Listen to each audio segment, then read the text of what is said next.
Hello,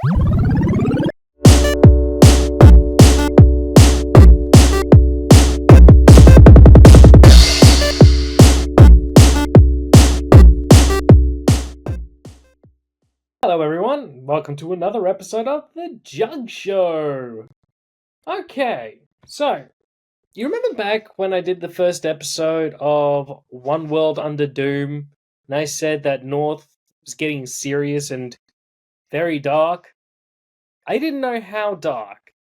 This was a very, very harrowing issue of the Fantastic Four. Fantastic Four 29, the latest issue. It got dark. Very dark. It almost makes me wonder how much darker it could have gotten, how much more serious we could have gotten if this particular issue was going to continue. Like, if it was a bit longer, if this was going to be a two-parter, or if this was actually going to continue into a 6-issue arc, like so many comics do. But we only just got the one.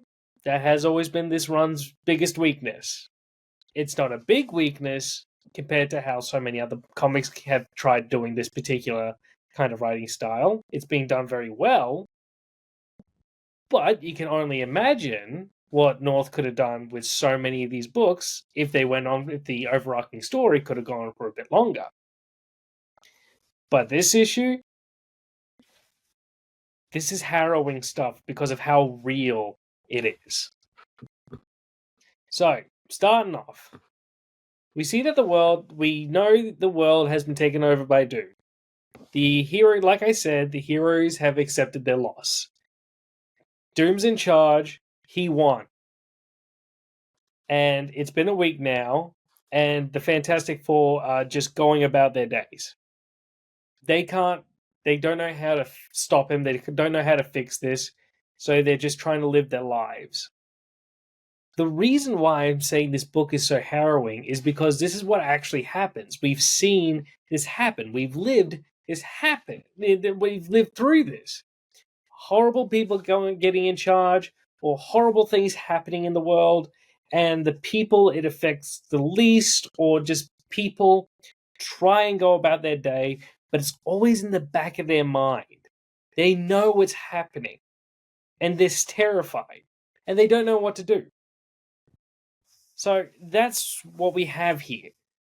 That's how we're starting off with Sue and Ben. Johnny, he's off somewhere. Reed's trying to figure out how to fix this. Ben and Sue, they're just trying to make it through the day. So they head off to New York and they meet up with Jen. They meet up with their best friend She-Hulk. I'm so glad that she's here on this one. And I thought it was just judging by the cover and all that, I thought it was just going to be a fun punch it up episode, type of issue.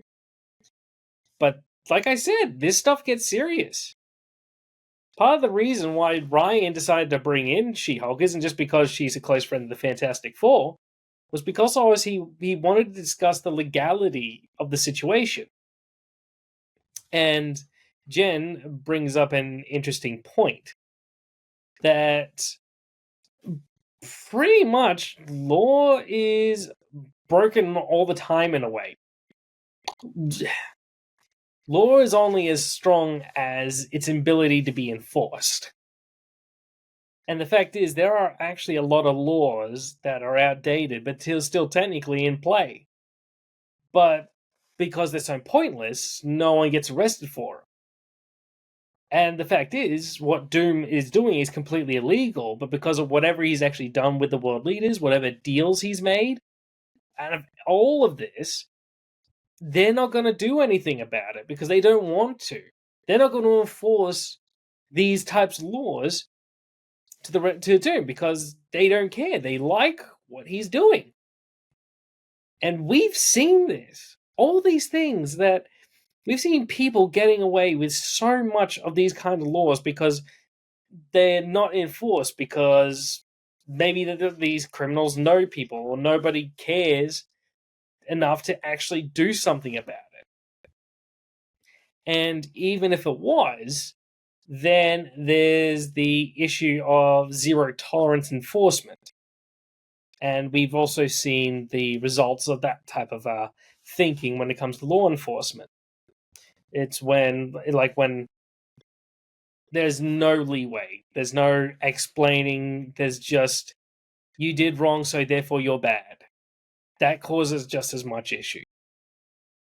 We live in a chaotic planet, and this type of books, and Ryan is really, really putting that at the forefront. So this is why this current book, as well as the event, is actually it's very heavy. We're dealing with very real issues, and it's doing its best in the time frame it has and with what it actually is to try and explain these things. Ryan is really hitting us in the face with this stuff. He's really breaking it all down. Like, you don't get a lot of this in these kind of comic events. Like, they do it, but they do it in a more implied way. They don't like explain so many of the parts. They don't explain bit by bit how does this work. It doesn't get into the small nuanced aspects. And like, so many times I've read books or seen movies, and like, I've gotten the gist of the points, and then I talk with other people, I see other people's opinions, and I see the biggest stuff that it's trying to do, or like what they're interpreting as in much bigger and wider like range, bigger range, in more bigger ideas. They connect these dots that I can't see. And North is already is connecting those dots, like a lot more dots. He's implying less and actually pushing forward. He's actually explaining a lot of what he's trying to get ahead. He's always done that. The science, the metaphysical, well, not much of the metaphysical. He's very, what's the word? He's a very literal writer. So while you got writers like Ewing who go very philosophical and very what's the word, metaphysical, and honestly it gets to the point where a lot of what he's writing just doesn't make sense. Like, it's, if you ever seen The Good Place, you know what I'm talking about. It's literally cheaty stuff, the stuff that make like his giant thesis. While Ryan, like I said, like, he has a background in science. He takes the facts, puts them on, and he's very straightforward. He's not going to imply things. He's not spoon feeding us. He's more educating. That's one of the reasons I like him as a writer. So continuing on, we come to another political point. This is where things get like, I was a bit taken aback, because when you read One World Under Doom, Doom came across as a more understanding kind of leader. But he does something that even the current leaderships of various countries do even today, especially in America. It happens here in Australia. It happens in a lot of countries. And that's when politicians try and scapegoat certain oppressed individuals. It's happened to a lot of people from Latin countries. It's happened to people of color. It's happened to people of various sexual orientation. It's happened to people. It's happened to Muslim people. It's happened to Jewish people. It's happened to all kinds of people, and a lot of it. People gets it worse than some others. People get completely ignored, and governments just love to use them as a scapegoat. So the general populace will have somebody to blame for all their problems, and the politicians, they'll get away with it. The leaders, the people in charge, they get away with it, and they more or less get what they want. And that's a sad fact, but it happens. Luckily, I've been noticing a lot of the world is actually starting to wake up a lot more to that, but it's still a huge problem, and it's just a sad fact about the world we live in. So, like I said, this is a very political book. It's even a bit more political than some of the X-Men books, actually, in my opinion. Like, sometimes they get they get political a lot, but sometimes you got the ones that are political, and then you got the ones that feel like it's attempted political. But this one it's doing a good job. It's really bringing forward these points. the only issue is it's the same issue in fiction when they try and use fictional minorities as a representation and allegory of an actual minority. The problem with fictional minorities is like sometimes people do have a right to be a little bit worried about it. Like in this case, you got vampires. The fact is, vampires are predatory creatures, and so trying to use them as an oppressed species, it's a bit of a hard sell. But I totally see where he's actually going with this. You have to kind of look past that part. And you also have to understand as well that a lot of these people that are vampires now are regular people. See, the reason why there's this massive surge of vampires in the Marvel Universe, and if you don't know, is because of the comic Blood Hunt. So in Blood Hunt, essentially, vampires ravaged the entire planet. The entire world went dark, and all these vampires went into this massive hunger frenzy and started attacking normal people. And because there was such a massive attack, there was a massive surge in the vampire population. People were becoming vampires. So a lot of them would have been normal people. They're now trying to adjust to this new lifestyle. But because now vampires are all daywalkers, they're now all getting attacked by regular people. Just like any oppressed minority would if they're getting blamed for something. Like they're taking out jobs, they're creating the gangs, they're bringing in the drugs, and all these things are not true because a lot of the people, they're just trying to live their lives, and all of these horrible things being said as just these stories being pushed by even worse people because they don't want people to see how bad they actually are. They're trying to scapegoat the whole thing. So that's what Doom is doing with vampires. Like these are like we got this family here. They're not horrible people. They're not predatory vampires. They don't want to just go ahead and feed off another human. These people, they're trying to survive off what little they can. They got the blood banks are turning away, and we've even seen in Steve Orlando's Avengers Assemble. Yeah, I swear it was Avengers Assemble. We saw one of the issues actually have the new Society of Vampires. So I don't know why they're not there, but for all we know, they tried, but they never got to the blood. They got to the blood bank. They got turned away, so and they don't want to just go out and straight up attack people. These are good people. They're trying to prevent the hunger or the thirst, which one it is. They're trying to not let their survival instincts kick in. That's essentially what they're doing. But because of what Doom's saying and what Doom's doing, you now end up with mob mentality and just people just attacking him, creating all these types of arguments. It's like just saying, you guys killed him during Blood Hunt, why won't you let us kill them now? When this is a family running from danger. This isn't monsters attacking people because they can. That's the situation. But then you get this person. This is a very sad true fact that people in oppressed minorities get attacked by people who would wrap themselves up in a flag because makes them feel justified in killing who they think is the enemy of their nation. That's probably one of the most political things I'm ever going to say, and it's a sad fact of how true it actually is.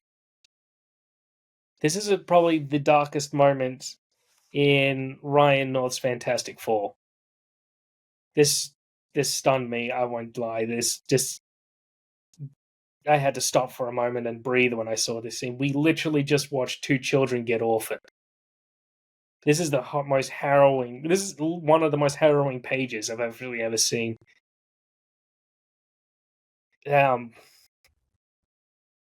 Just a minute. Because the sad thing is, it happens.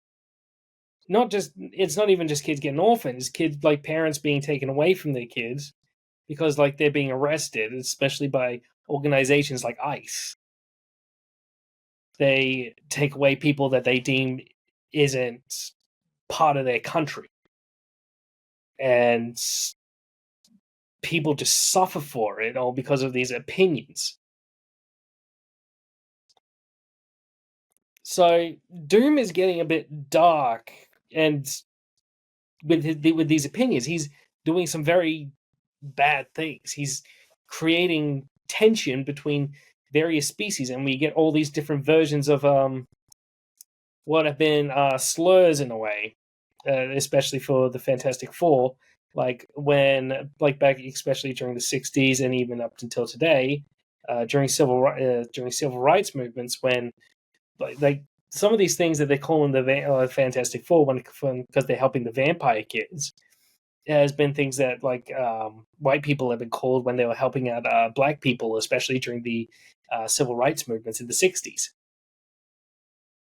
Okay, so yeah, we're gonna move on from that stuff. That's just that's we're still gonna be political anyway. So they're trying to help the kids, and it's gonna be tough. They just got orphaned, and but the sad fact is they can't actually be sad about it at the moment because of the fact now they have to deal with the fact they have to deal with their instincts.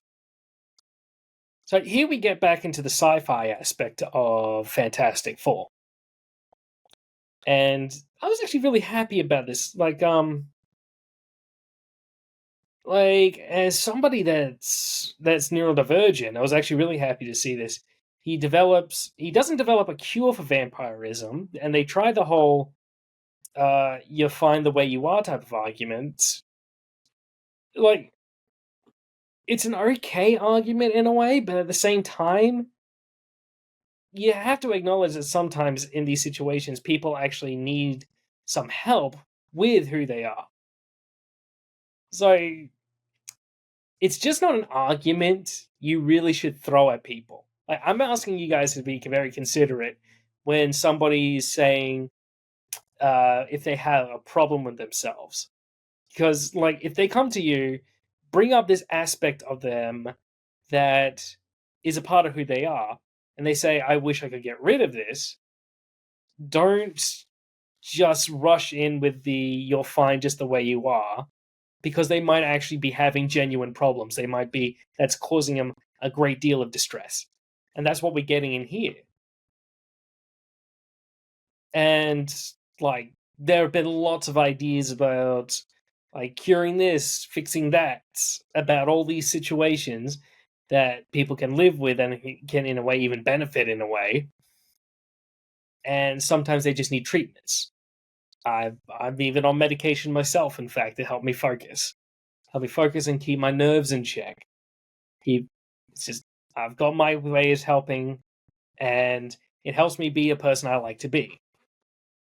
So that's what's good about this. He doesn't develop a cure for vampirism because it might actually they might actually find some level of peace with it, but they just need a little help getting there. So I really feel that Ryan is understanding that, especially helping these kids and developing the synthetic the pretty much the plant based blood. It's just a synthetic blood. It's actually it's kind of interesting because Ryan does a lot of things based off like actual science. Like, what if this is? I don't know if this is. Let me just did a very quick search. But yeah, the idea of artificial blood, I don't know if there's anything connected to what he's actually doing here. I'm going to have to do a lot more research. I'm not a real scientist type of guy. But the idea of managing to create a synthetic blood substitute would actually be groundbreaking for a lot of reasons. So this is kind of like what he's trying to say. We need to help each other. You don't just need to get people to realize they're good. Sometimes people just need a lot of help understanding that sometimes they're not a problem. Like what they're dealing with might not actually be bad. It's going to be difficult, and you just need help, and people have to help others. And that's where we get to this page, the idea of people being genuinely good. That's something that's always been stated. That's something that everyone always believes in. And you have it's the page that has the optimism. It's pages that have all the love. It has the ones like, one day we can get through this. It's the one that gives you hope. And then we get to this page and it feels like it's different. We're doing the same thing as we did at the start. And if this was the last page, you might actually feel like we're going to get, until you get to the last panel, you feel like maybe things are going to get better. But then you get to the last page. Yeah, this was harrowing. This made me really feel like, oh, I don't even know how I want to describe it. He really hit the nail on the head of what it's actually like when it really feels hopeless. Like, just bad things have been continuously happening. That's what I mean when I say this is very dark. And Ryan continues to shock me. He's an exceptional writer. I remember, like, when he started writing in Fantastic Four, that was the first time I ever heard of him. Like, when he was announced. And so I was like, I was kind of hoping we get someone more high profile, and yada, yada, yada. And then his first one comes out. I love it. Second one, love it. Third one, love it. I'm just like, then I'm just totally on board with him. And then I read some of his other stuff. I listen to some of his podcasts. I watch some of his videos. He's an amazing individual. And now I'm seeing that he actually has understandings of social conscience. He's a very talented individual. And quite frankly, I hope that this particular book is going to give him a much higher profile. Because this stuff is amazing. It's emotional. It's not holding back. Ryan isn't playing nice. He's not playing nice anymore. This isn't Dinosaur Doom Ryan. This isn't time loop with your husband and wife, Ryan. This isn't fun Ryan anymore. This is Ryan. I think he might be a little angry, and don't forget, Ryan's Canadian, and we've all heard what the American president is saying about Canada these days. Yeah, actually, no. Yeah, Ryan must be really pissed off. So, I am astounded. This was an amazing and harrowing book. I am so excited for what's coming next. So, yeah, this is where we're going to wrap it up. It's a massive tonal shift. Everything up until this point in the Fantastic Four, while it did have its more serious moments, it had its scarier moments, it still was the sci-fi stuff. This is just fun stuff. It was the deeper, dark stuff in a much more fun, overarching story. Or just the fun little stories. You get that all the time in Doctor Who, in Stargate, Star Trek, and all that type of sci-fi shows. But this one is like, okay, sci-fi stopped. No more fun. We're not doing fun at the moment. We're getting into it. So yeah, Ryan, he's taken off the kid gloves. So I got to stop thinking that each issue of Doom and Fantastic Four are going to be what they like he was before. This isn't fun-loving Ryan. So if you're going to continue with the Fantastic Four right now, if you're going to continue read One World Under Doom, you might want to brace yourselves. So if you like the video, leave a like and subscribe. If you have anything you want to talk about, leave a comment in the section below. And once again, bye!